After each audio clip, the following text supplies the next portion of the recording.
नमस्कार, स्वागत करती हूं आप सभी का एनबी न्यूज पर। आपके साथ मैं हूं अमीषा यादव। शुरू करते हैं खबरों का सिलसिला। उत्तराखंड में मंत्रिमंडल विस्तार को लेकर तमाम तरह की चर्चाएं पिछले कई दिनों से लगातार जारी है।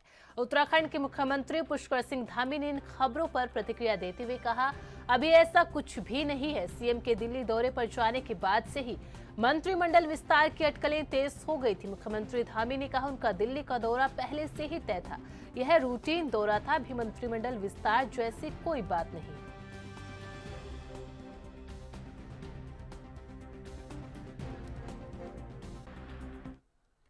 मुख्यमंत्री पुष्कर सिंह धामी उत्तर प्रदेश के अमरोहा में वेंकटेश्वर विश्वविद्यालय परिसर में समान नागरिक संहिता के क्रियान्वयन पर आयोजित सम्मान समारोह में शामिल हुए। उत्तराखंड के मुख्यमंत्री धामी ने कहा, यह कार्यक्रम न केवल अभिनंदन समारोह है, बल्कि भारत के संविधान की आत्मा को साकार करने का एक उत्सव है। सम्मान न केवल मेरा है, बल्कि देवभूमि उत्तराखंड की जनता का है। प्रधानमंत्री मोदी के नेतृत्व में 2022 में उत्तराखंड विधानसभा चुनाव में जो संकल्प हमने प्रस्तुत किया, उस पर मोहर लगाने का काम देवभूमि उत्तराखंड की 1.25 करोड़ जनता ने किया। इसीलिए है सम्मान उत्तराखंड के देवतुल्य जनता का सम्मान है। मैं समझता हूं कि ये कार्यक्रम केवल अभिनंदन समारोह नहीं है, बल्कि भारत के संविधान की आत्मा को साकार करने का उत्सव है। जहां पर हम एक उत्सव की तरह यहां पर एकत्र हुए हैं। ये सम्मान सिर्फ मेरा नहीं है, बल्कि देवभूमि उत्तराखंड की जनता, जिन्होंने हमारे प्रधानमंत्री आदरणीय मोदी जी के नेतृत्व में सन 2022 में उत्तराखंड विधानसभा के चुनाव में जो संकल्प हमने आदरणीय प्रधानमंत्री मोदी जी के नेतृत्व में उनके सामने प्रस्तुत किया था, उस संकल्प पर मोहर लगाने का काम देवभूमि उत्तराखंड की 1.25 करोड़ जनता ने किया। इसलिए ये सम्मान देवतुल्य उत्तराखंड की 1.25 करोड़ जनता का सम्मान है, जिन्होंने देवभूमि उत्तराखंड में पहली बार राज्य स्थापना के बाद पहली बार एक मिथक तोड़ने का काम किया। एक परिपाटी थी कि वहां हर चुनाव में वहां सरकार बदल जाती है। चुनाव होगा, अगर इस पार्टी की सरकार है तो दूसरी पार्टी की बनेगी, दूसरी पार्टी की है तो फिर पहली वाली पार्टी की बन जाएगी। ऐसा क्रम 4 चुनावों में लगातार चलता रहा। भाइयों बहनों, पहली बार हमारे प्रधानमंत्री मोदी जी के नेतृत्व एवं मार्गदर्शन में उत्तराखंड की जनता ने यह मिथक तोड़ दिया, ये परिपाटी बदल दी और एक इतिहास बना दिया। भारतीय जनता पार्टी की सरकार को दोबारा मौका देकर काम करने का अधिकार। उत्तराखंड के वित्त मंत्री प्रेमचंद अग्रवाल को प्राकृतिक आपदाओं के मामले में राजस्व जुटाने के लिए मंत्री समूह GOM में सदस्य नामित किया गया है। इस महत्वपूर्ण दायित्व के लिए मंत्री प्रेमचंद अग्रवाल ने प्रधानमंत्री मोदी और केंद्रीय वित्त मंत्री निर्मला सीतारमण का आभार प्रकट किया। GST परिषद ने किसी राज्य में प्राकृतिक आपदा की स्थिति में विशेष आपदा उपकर लगाने के लिए मंत्रियों के समूह का गठन किया। इस 7 सदस्यीय मंत्री समूह में उत्तर प्रदेश के वित्त मंत्री सुरेश कुमार खन्ना, उत्तराखंड के वित्त मंत्री प्रेमचंद अग्रवाल, असम के अजंता नियोग, छत्तीसगढ़ से OP चौधरी, गुजरात से कनुभाई देसाई, केरल से KN बालगोपाल, पश्चिम बंगाल से चंद्रिमा भट्टाचार्य शामिल है।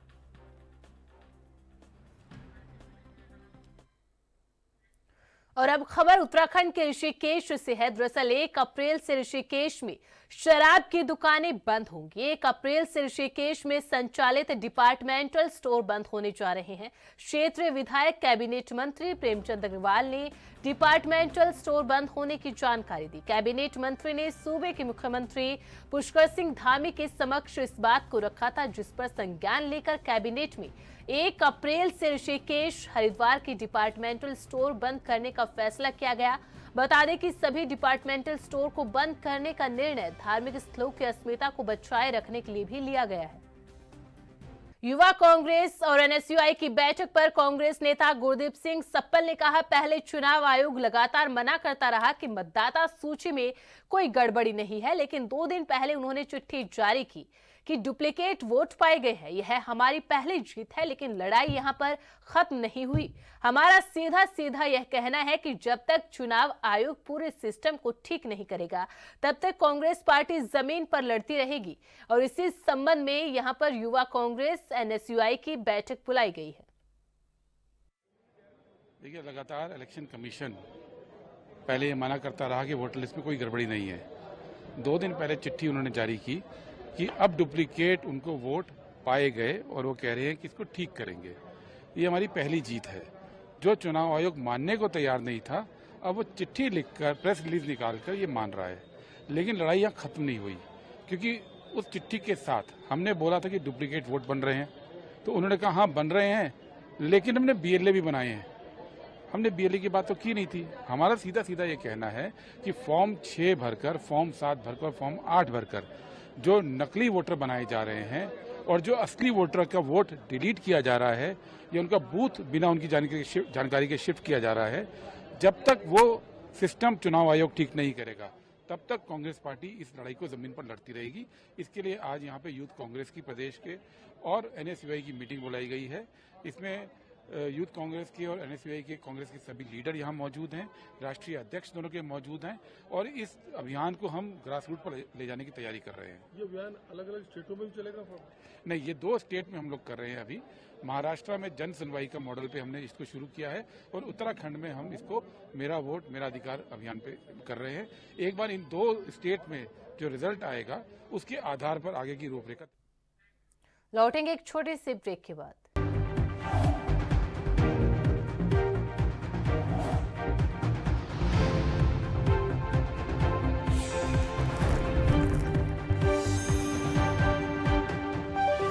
ब्रेक के बाद स्वागत है आप सभी का। खबरों में आगे बढ़ते हैं। कांग्रेस की प्रदेश प्रवक्ता डॉक्टर प्रतिमा सिंह ने कहा कि प्रदेश में शराब से 5,000 करोड़ रुपए की वसूली का लक्ष्य दुर्भाग्यपूर्ण है। राज्य में एक तरफ महिलाएं शराबबंदी की मांग कर रही है, तो दूसरी तरफ सरकार इस तरह के लक्ष्य तय कर रही है। जब तक पूर्ण शराबबंदी नहीं होती, सरकार को शराब से वसूली धनराशि को राज्य के विकास में लगाना चाहिए।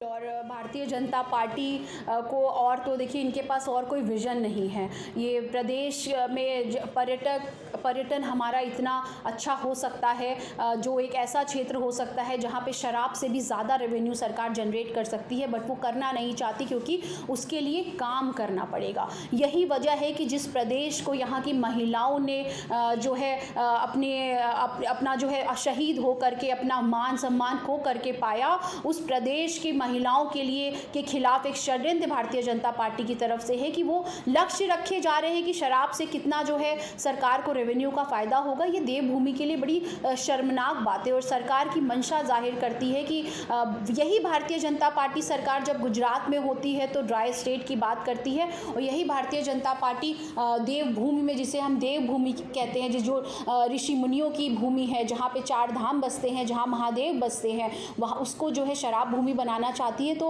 यही सरकार की प्राथमिकताएं जो है जनता को समझनी पड़ेगी कि सरकार की प्राथमिकताएं सिर्फ पैसा कमाना है, देवभूमि के स्वाभिमान की रक्षा करना नहीं। अंतर्राष्ट्रीय महिला दिवस के मौके पर थराली विधायक भूपाल राम टमटा ने भिटोली कार्यक्रम के जरिए कार्यक्रम में उपस्थित महिला मंगल दलों की मांग के अनुरूप 50-50 हजार रुपए की सामग्री देने की घोषणा की, जिस पर महिला मंगल दलों ने प्रसन्नता जाहिर की। देवाल में आयोजित मातृ शक्ति सम्मेलन समारोह भिटोली महोत्सव का उद्घाटन थराली विधायक भूपाल राम टमटा ने दीप प्रज्वलित कर किया। विधायक टमटा ने नंदा राजात पर चर्चा करते हुए पड़ावों पर अवस्थापन सुविधाओं के लिए प्रस्ताव देने की अपील की है।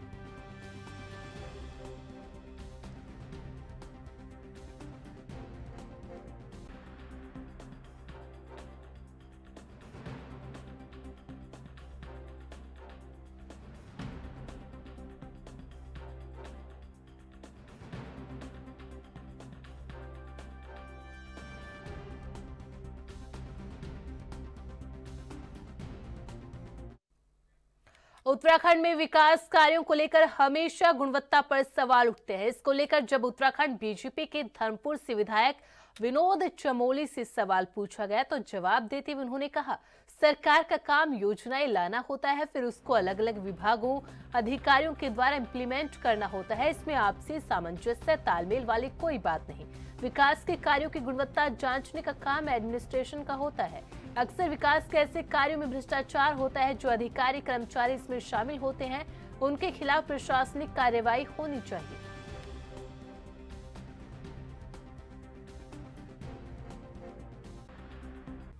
देखिए, गुणवत्ता पर कोई समझौता नहीं हो सकता और इसमें सामंजस्य जैसी कोई चीज नहीं है। सरकार ने योजना बनाई, योजना के लिए धन उपलब्ध कराया, उसके बाद उसका एग्जीक्यूशन नीचे शासन करता है, फिर डिपार्टमेंट्स करते हैं। तो अगर कहीं उसके एग्जीक्यूशन में कोई कमी आ रही है या उस लेवल पर जहाँ पर वो चीज़ें धरातल पर उतारनी है वहाँ पर उसकी गुणवत्ता में कोई कमी आ रही है, ये सीधे सीधे एडमिनिस्ट्रेटिव मामला बनता है। ये सामंजस्य तालमेल का इशू नहीं है, ये कहीं ना कहीं भ्रष्टाचार से जुड़ा हुआ मामला है और सीधे सीधे एडमिनिस्ट्रेटिव मामला है। तो मेरा ऐसा मानना है कि ऐसे अधिकारियों को, ऐसे कर्मचारियों को जो इसके लिए जिम्मेदार हैं और जहाँ कहीं कमियां छोड़ देते हैं, इनको चिन्हित किया जाना चाहिए और सीधे सीधे इन पर एडमिनिस्ट्रेटिव निर्णय होना चाहिए, डिसिप्लिनरी एक्शन होना चाहिए, तो तब जाके चीज़ें संभलेंगी। तो इसमें कोई सामंजस्य की जैसी कोई बात नहीं है, ये तो एडमिनिस्ट्रेशन का पार्ट है। तो सरकार को एडमिनिस्ट्रेटिवली जो शासन में स्तर में बैठे हुए लोग हैं उन पर दबाव बनाना चाहिए ताकि उन चीज़ों को देखें। और जो लोग इस तरह से सरकार की छवि बिगाड़ने का काम कर रहे हैं और सरकारी धन का दुरुपयोग कर रहे हैं, उसको भाई कहीं ना कहीं अगर गुणवत्ता में कमी रहती है तो जो सड़क अगर 5 साल चलने और 3 साल में टूटती है तो फिर दोबारा पैसा लगाना पड़ेगा। तो कहीं ना कहीं धन का दुरुपयोग भी मैं इसको मानता हूँ। तो इन पर नकेल कसी जानी चाहिए और प्रशासनिक तौर पर इनके ऊपर कार्रवाई। खबरों का सिलसिला यूं ही जारी रहेगा। रुकते एक छोटे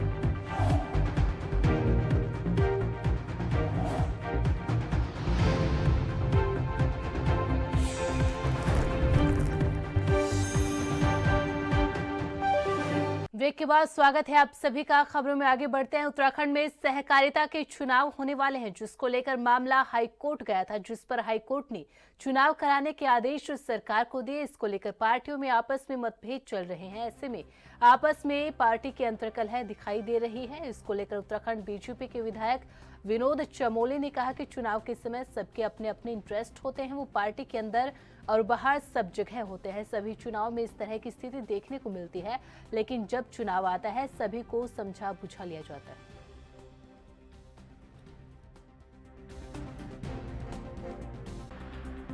लेकिन जब भी हम चुनाव की बात करते हैं तो मान के चलिए कि लोगों के इंटरेस्ट क्लैश होते हैं, वो चाहे विद इन द पार्टी हो, चाहे आउटसाइड पार्टी हो, या with in the different parties हो, तो कहीं ना कहीं क्लैश होते हैं। तो वहाँ पर इस तरह की बातें आती हैं। अब न्यायालय ने आदेश दिए हैं, न्यायालय के आदेशों पर नए सिरे सब चुनाव होंगे। तो जब स्थितियाँ चुनाव की आ जाएंगी उसके बाद सबको समझा बुझा कर एक ट्रैक पे ले आया जाएगा। और जब तक लोगों के नाम तय नहीं होते तब तक एक कसमकस हमेशा ही चलती है। ये कोई भी चुनाव हो सभी में चलते, चाहे वो लोकल बॉडीज को, एमएलए के हों, एमपीज के हों, तो कंटेस्टेंट्स रहते हैं विद इन द पार्टी और आउटसाइड द पार्टी। तो सब आपस में खिंचाव तो रहता ही है, लेकिन बाद में पार्टी जब निर्णय लेती है, पार्टी सब चीज़ों को समेट के फिर एक दिशा में चलती है। तो मैं समझता हूँ तब तक ठीक।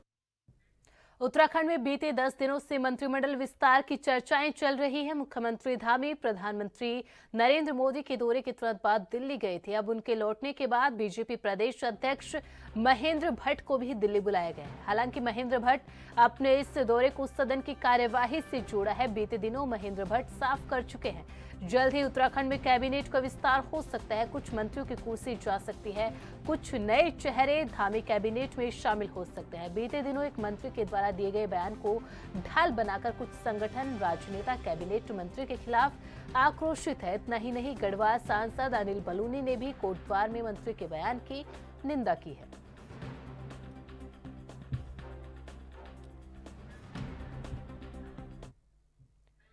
केंद्र सरकार ने केदारनाथ और हेमकुंड साहिब में रोपवे निर्माण को मंजूरी दे दी। ऐसे में जल्द ही इसका निर्माण कार्य शुरू होगा।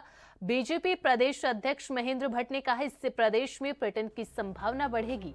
केदारनाथ जा रहे श्रद्धालु इससे लाभान्वित होंगे।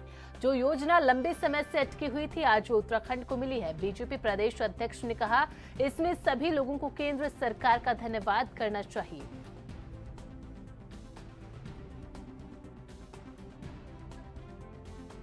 रोपवे और निश्चित रूप से लंबे समय से जिस प्रकार से यात्रा केदारनाथ और हेमकुंड साहिब में बढ़ रही है और जिस प्रकार से बुजुर्ग है, बच्चे हैं जो उस यात्रा से वंचित रह जाते थे, उसके लिए धनराशि स्वीकृत होगी। केंद्रीय कैबिनेट ने उसको मंजूरी दे दी है। हमने प्रधानमंत्री को उसके प्रति उनका आभार व्यक्त किया है और बहुत जल्दी जिस प्रकार से वहाँ जब ट्रॉली लग जाएगी तो बड़ी संख्या में यात्री और बड़ी संख्या क्षेत्र में बढ़ेंगे, जिससे वहाँ का जो रोजगार है उस रोजगार को भी उसको बल। उत्तराखंड में वनीकरण के लिए आवंटित कैंपा फंड के कथित दुरुपयोग के मामले में सुप्रीम कोर्ट ने कड़ा रुख अपनाया है। अदालत ने उत्तराखंड सरकार की आलोचना करते हुए मुख्य सचिव से इस पर स्पष्टीकरण मांगा है। अदालत ने राज्य सरकार को पारदर्शिता बरतने, जनता को बताने का निर्देश दिया कि यह फंड कहां खर्च हुआ।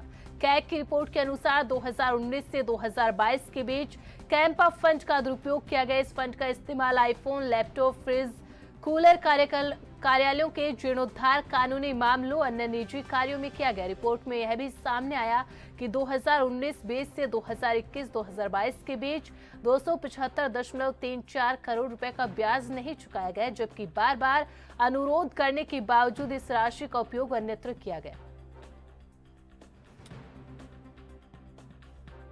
ये डेवलपमेंट अपनी जगह है, लेकिन वृक्ष जिनको 50-100 साल लगते हैं डेवलप होने में, उनको बचाते हुए अगर ये सब काम होते तो निश्चित ही अच्छा रहता। लेकिन सरकार और एनजीटी, मैं खासकर एनजीटी को कहूँगा, गरीबों के आशाने उखाड़ने के लिए, उजाड़ने के लिए तैयार हैं, लेकिन ऐसे मामलों में मुंह बंद करके बैठ जाते हैं और पर्यावरणविद कर रहे हैं। लेकिन वो कहाँ हैं जो ऋषिकेश में बड़ी बड़ी बातें करते हैं, वृक्ष लगाने की बात करते हैं, अलग अलग बात करते हैं, उनको सामने आना चाहिए था, पर वो कहीं इस पूरे प्रकरण में दिखाई।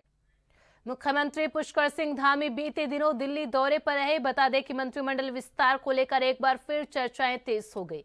मुख्यमंत्री ने दिल्ली में राष्ट्रीय संगठन महामंत्री बीएल संतोष से मुलाकात की। इस दौरान माना यह भी जा रहा है कि कैबिनेट विस्तार की चर्चाओं के बीच यह मुलाकात अहम है। बीजेपी प्रदेश प्रवक्ता कमलेश रमन ने कहा, बहुत जल्द मंत्रिमंडल विस्तार होगा। सीएम धामी दिल्ली पहुंचे हैं, किन मंत्रियों के नाम पर मोहर लगेगी यह केंद्रीय आलाकमान तय करेगा।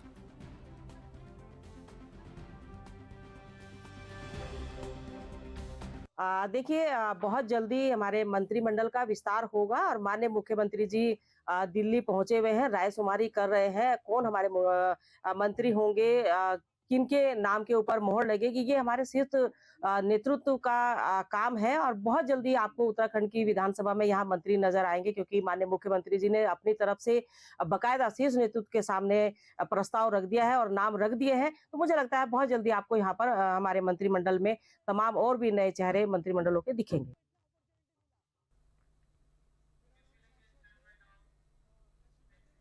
कांग्रेस एससी विभाग के प्रदेश उपाध्यक्ष इंद्रपाल आर्य ने लालकुआं विधानसभा क्षेत्र समेत प्रदेश की बिगड़ती स्वास्थ्य सेवाओं को लेकर धामी सरकार पर जमकर हमला किया। प्रदेश सरकार के द्वारा किए जा रहे कार्यों पर सवाल उठाते हुए कहा कि प्रदेश के अधिकतर सरकारी अस्पतालों में लंबे समय से स्वास्थ्य सेवाएं ठप पड़ी है। सरकारी अस्पतालों में अल्ट्रासाउंड, एक्सरे मशीन तक नहीं और ना ही डॉक्टर है, जिसका फायदा स्थानीय निजी अस्पताल उठा रहे हैं। पहाड़ी क्षेत्रों से आने वाले लोगों से मोटी रकम वसूली जा रही है।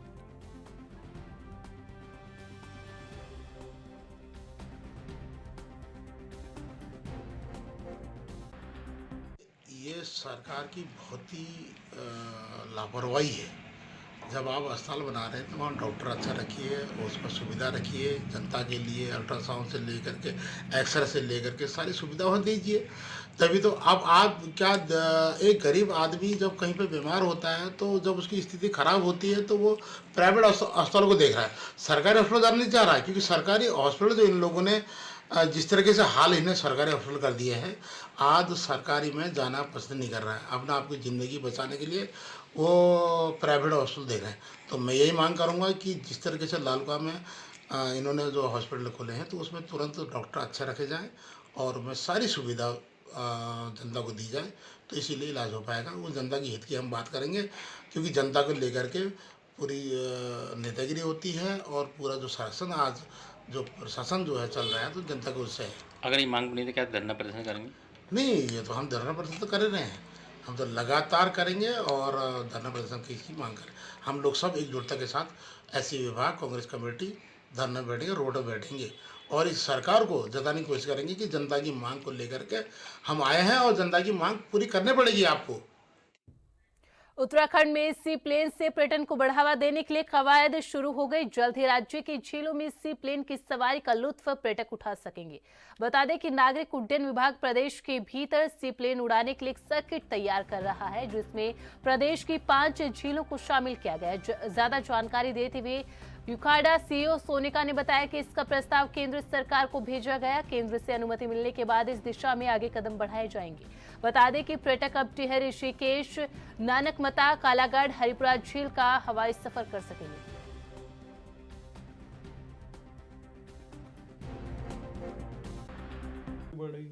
तो सी प्लेन के लिए एक रूट हमारे द्वारा चयनित किया गया था और उसकी फिजिबिलिटी कराने के बाद, जिसमें भौर जलाशय, ऋषिकेश और टिहरी लेक सभी जो हमारे वाटर बॉडीज़ हैं उनको कनेक्ट करने के लिए एक रूट बनाया गया था, जिसकी फिजिबिलिटी स्टडी की गई और भारत सरकार को उसको भेजा गया था, जिसके क्रम में भारत सरकार द्वारा RCS योजना में ही एक टेंडर फ्लोट किया गया है और इस महीने उसकी प्रोसेसिंग चल रही है। और अगर कोई वेंडर, कोई जो प्राइवेट ऑपरेटर है यहाँ ऑपरेट करना चाहेगा थ्रू टेंडर।